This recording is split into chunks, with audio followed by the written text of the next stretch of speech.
The dog kept pressing his nose to the same spot on the baby's back. They thought it was jealousy. It wasn't even close. Atlas was a 3-year-old Bernese Mountain Dog, 110 pounds, black and white and rust, the kind of dog that stopped people on sidewalks. He had come into the Kowalski household 2 years before baby Theo arrived, and had always been gentle in the way large dogs sometimes are with small things. Careful, deliberate, adjusted. So when Theo came home from the hospital and Atlas began circling his bouncy seat, no one was alarmed. That lasted 4 days. On the 5th day, Atlas stopped circling and started returning to a specific spot. Not Theo's face, not his hands. The lower left side of Theo's back, just above the diaper line. He would approach, lower his head, press his nose there for several seconds, inhale, and then sit back and stare at the baby with an intensity that made Lena Kowalski put down whatever she was holding. She told her husband Dmitri that night, "He's fixated on that one area." Dmitri watched for a while and said the dog was probably reacting to the smell of the diaper cream. Lena thought that was probably right. She filed it away. It happened again the next morning, and the morning after that.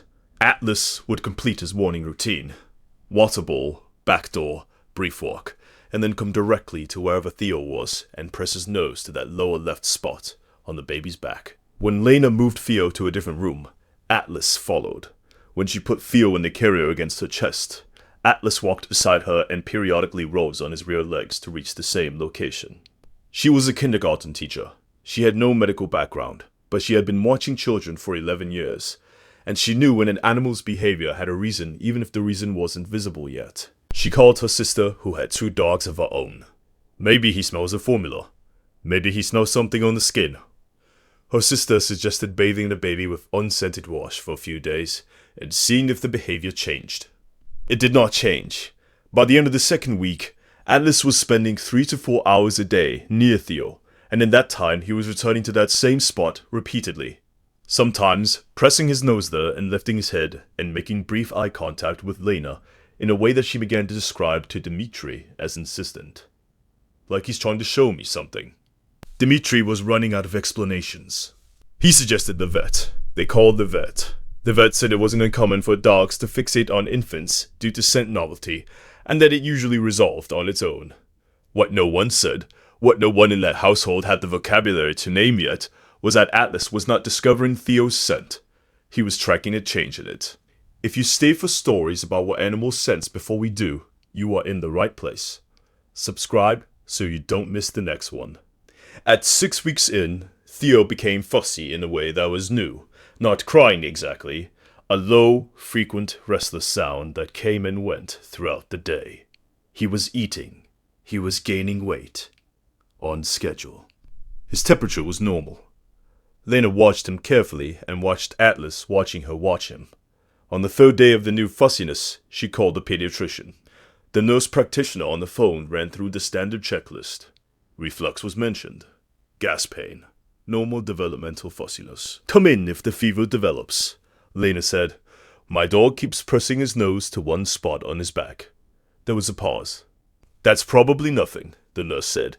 Lena was not satisfied. She brought Theo in. Dr. Fatima Osei, the pediatrician of 8 years who examined Theo that afternoon, found what she described as a mildly elevated temperature in a specific area of the lumbar skin. She pressed gently. Theo startled. She ordered an ultrasound. The ultrasound found a small abscess forming beneath the skin of Theo's lower left back, an infection that had been building silently for weeks, with minimal external signs, in an 8-month-old who had no way to tell his mother where it hurt. The scent signature of subcutaneous infection, the bacterial byproducts detectable in skin surface chemistry, had been present since the earliest stages of the infection's development, weeks before any visible swelling, any fever, any symptom a pediatric assessment would flag. Atlas had been pressing his nose to that spot since day 5. Dr. Osei drained the abscess in a procedure that took 20 minutes. She said, if this had continued to develop undetected, we'd be looking at spread to surrounding tissue and systemic infection. She paused. "You brought him in at exactly the right time. What made you decide to come?" Lena said.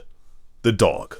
Has your dog ever done something you couldn't explain until it was the only thing that made sense? Tell us in the comments. These stories deserve to be heard. She went back through the 2 weeks in her head. Atlas returning to that spot each morning. The insistence. The eye contact that said something Lena didn't have words for, but that she had felt in her body every time. The way she had described it to Dimitri as he's trying to show me something, and how she had been right in a way she hadn't understood yet. Theo came home with a small bandage on his lower left back, and a course of antibiotics, and a clean bill of otherwise excellent health. Atlas was waiting at the door. He went to the baby, lowered his head, pressed his nose to the bandaged area. He inhaled once. He sat back. He looked at Lena. Then he walked to his water bowl, drank, and lay down on the kitchen floor in the morning light, like a dog whose job was finished. Every guardian deserves to be recognized, even the ones who never asked for anything in return. If stories like this matter to you, subscribe so you never miss the next one. He didn't return to that spot again.